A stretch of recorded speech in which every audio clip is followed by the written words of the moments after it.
Hola, ¿qué tal? Hoy, como les prometí en la última charla, esta es la 10ª charla, hablaremos de la 8ª hipótesis, que será un ejemplo de lo que hablamos la charla anterior. Y el título de esta hipótesis es: la gordura no produce todas las enfermedades de las que se le culpa. En esta charla les demostraré, como les decía, un ejemplo perfecto del uso del orden por el terror. En la charla número 8, la 6ª hipótesis, le comentaba que todo el mundo sabe que la gordura es la causa de un sinnúmero de padecimientos que se generan a partir de ella. Y en la hipótesis pasada, que ese conocimiento es utilizado por muchos colegas para aterrorizar a sus pacientes gordos, creyendo cándidamente que se logrará más éxito que dejando todo en las exclusivas manos de la fuerza de voluntad de cada uno de sus consultantes. Espero haberlo convencido de lo perjudicial que es para el espíritu del gordo esa actitud, cuando en la inmensa mayoría de las veces no se consigue más que transformarlo en un gordo muerto de miedo. Pero lo peor de todo es que casi ninguna de las terroríficas consecuencias que se atribuyen a la gordura es cierta, exceptuando a los problemas estrictamente mecánicos originados en el necesario sobreesfuerzo de transportar todo el tiempo el exceso de peso de la grasa que tienen de más, problemas osteoarticulares como la artrosis, deformaciones de los ejes fisiológicos de los miembros inferiores y de la columna vertebral, problemas venosos como por ejemplo las varices y hemorroides. Esos problemas mecánicos son los únicos que pueden atribuirse al excesivo peso que lleva cada gordo con el exceso de grasas. Y también al simple hecho de llevar encima de sus costillas una capa exageradamente gruesa de grasa de depósito, lo que produce un fenómeno conocido como apnea del sueño, que son ataques pasajeros de insuficiencia en la regulación automática de la respiración mientras se duerme, o el llamado síndrome de Pickwick. Pickwick era un personaje de Dickens que pintó maravillosamente. Esto era un gordo, muy gordo, que cuando estaba quieto se quedaba dormido y se despertaba instantáneamente. Se llama así síndrome de Pickwick en homenaje a Dickens. Es una somnolencia producida al estar quieto o distraído, les decía, a causa de la menor ventilación producida por una respiración automática entorpecida por el peso de la capa de grasa que se encuentra debajo de la piel que rodea la caja torácica, lo que disminuye el contenido de oxígeno en la sangre y en consecuente y pasajero deterioro de la función cerebral que regula la vigilia. Todas las teorías que proponen una extensa lista de patologías asociadas a poseer una capa de tejido graso más voluminosa que lo habitual son teorías inválidas. Todo el discurso que inculpa las grasas extras de semejante lista de males se debe a una errónea interpretación de los datos estadísticos, a una equivocada forma de interpretar la famosa evidencia. No es real que todas las personas gordas sufran más frecuentemente de todo lo que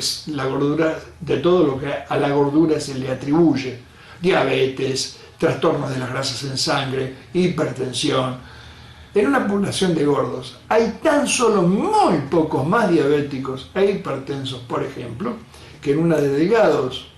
El aumento patológico de los valores de las grasas que circulan en la sangre, colesterol, triglicéridos, se ven igual de alterados en los primeros que en los segundos. Por eso, a ciencia cierta, nada tiene que ver en estos fenómenos el mayor o menor grosor del tejido graso de cada uno.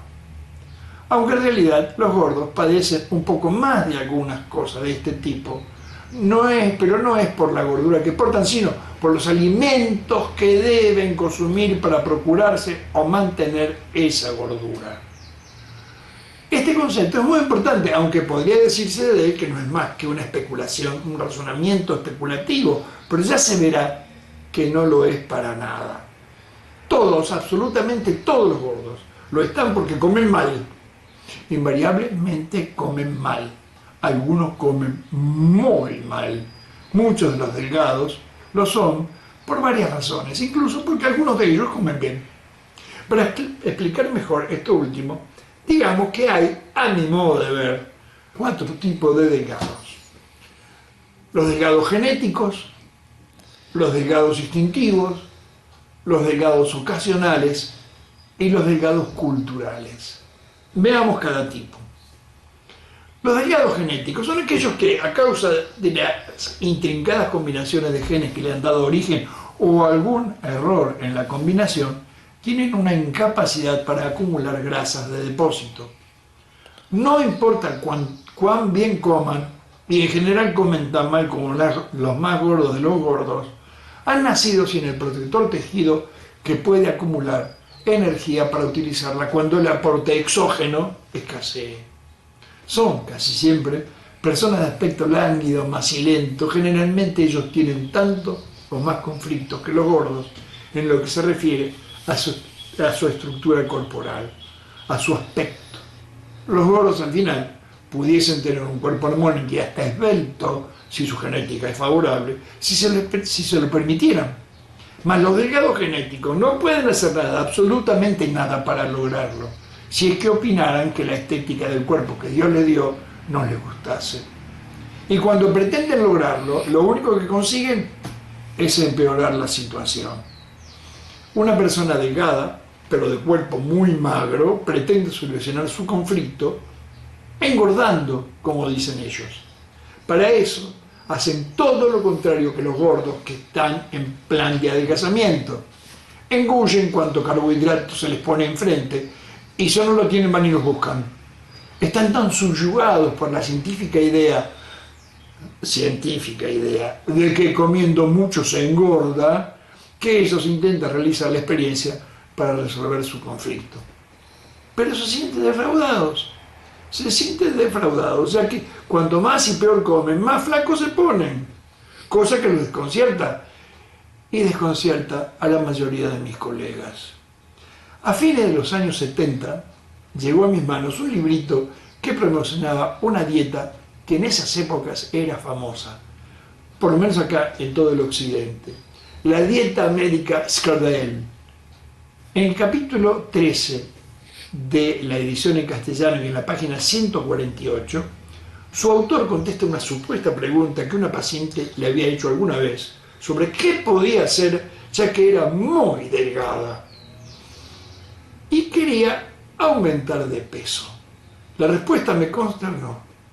El autor le comentaba que ese era el problema de unos 5 millones de estadounidenses por esos tiempos, que no era de fácil solución para las personas que pesaban poco y a las que no le importaba la comida. A continuación, aconsejaba un plan de 2 semanas de abundante alimentación como para subir de 5 a 7 kilos. Debo reconocer que luego advertía, cautelosamente, que ese plan no era para seguir toda la vida. Acto seguido, y después de aconsejar sentarse a engullir no menos de 3 descomunales comidas, por día, les daban una lista de los alimentos que debían formar parte de esas panzadas. Alimentos con altísimas calorías. Y decía maíz en lugar de zanahorias. No entiendo. Frutas envasadas en almíbar, caramelos, tortas, helados.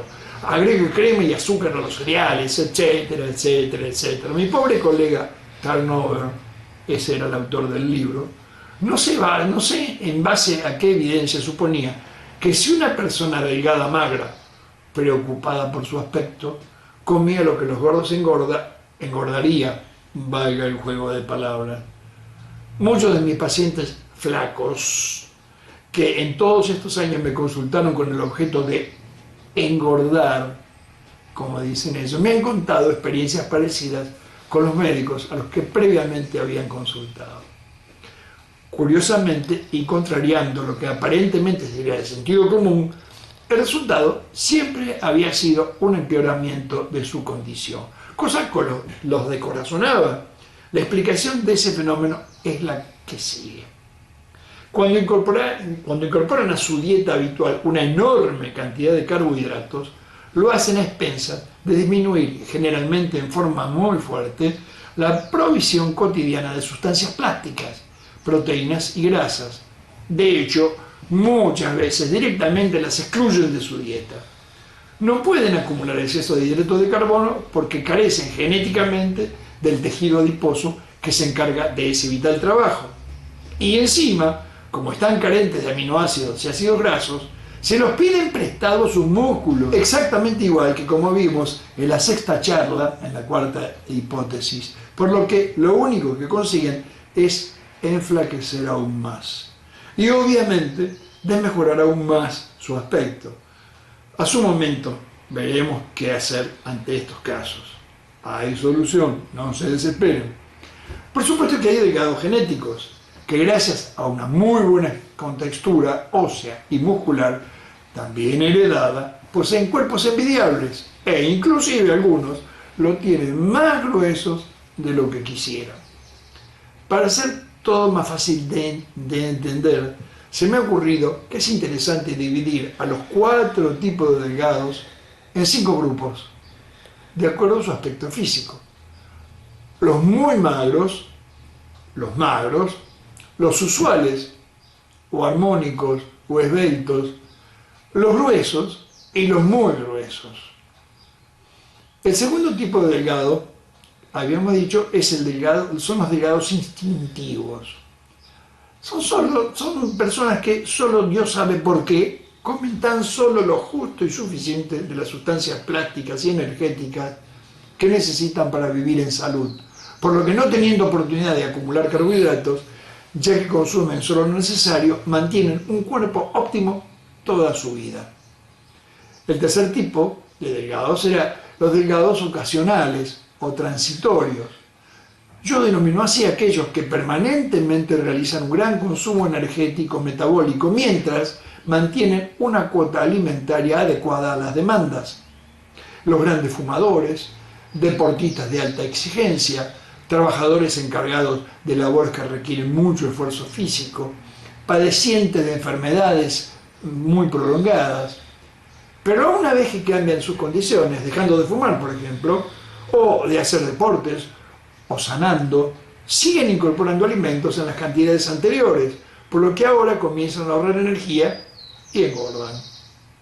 Y por último, los delgados culturales. Son los menos, pero existen. Por causas religiosas, educacionales, costumbristas o personales, han hecho del acto de alimentarse tan solo otro simple acto más de los necesarios para vivir en pleno estado de armonía o con la mayor que se pueda conseguir.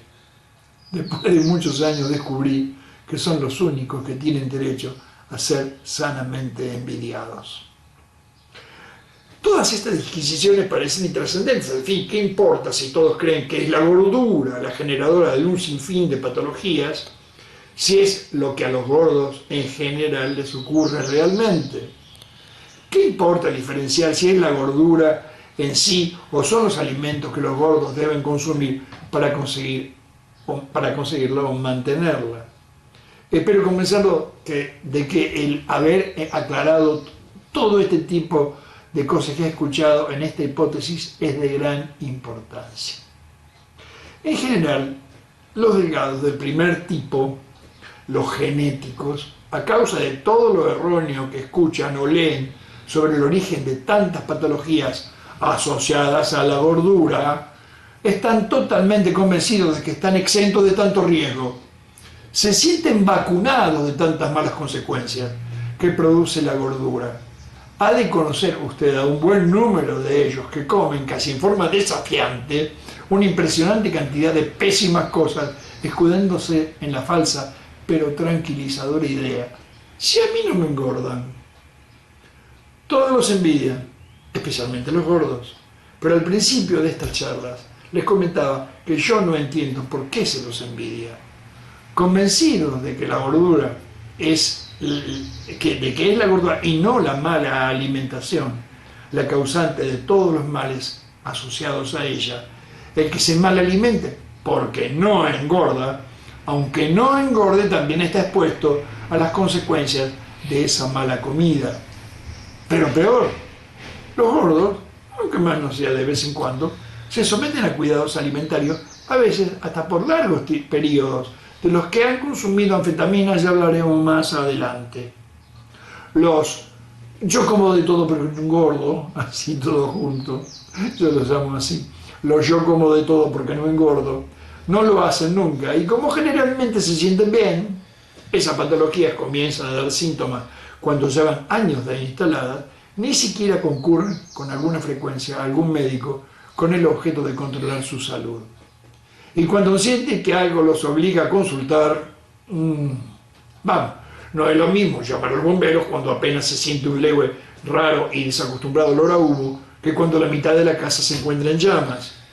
Por eso les ruego respetuosamente a mis colegas que se dedican a la comunicación social de temas científicos dedicados a la gordura y la obesidad, que cambien sus discursos, que adviertan que pretendiendo utilizar el orden por el terror, para algunos le están tapando las narices a muchos de los que se les está quemando la casa, por lo que no lo advertirán hasta que sufran el calor de las llamas. Vuelvo a pedirle, si le gusta lo que está escuchando hasta ahora, por favor, compártalo con sus amigos. Denle un like y suscríbase. Y si tiene algún comentario que hacer o alguna pregunta que hacer, por favor, aquí debajo puede anotarla. En la próxima semana hablaremos de un tema que a mí me encanta y es de extrema importancia. La gordura en los niños, la gordura en la niñez. Por favor, no dejen de verlo. Chao, hasta la próxima.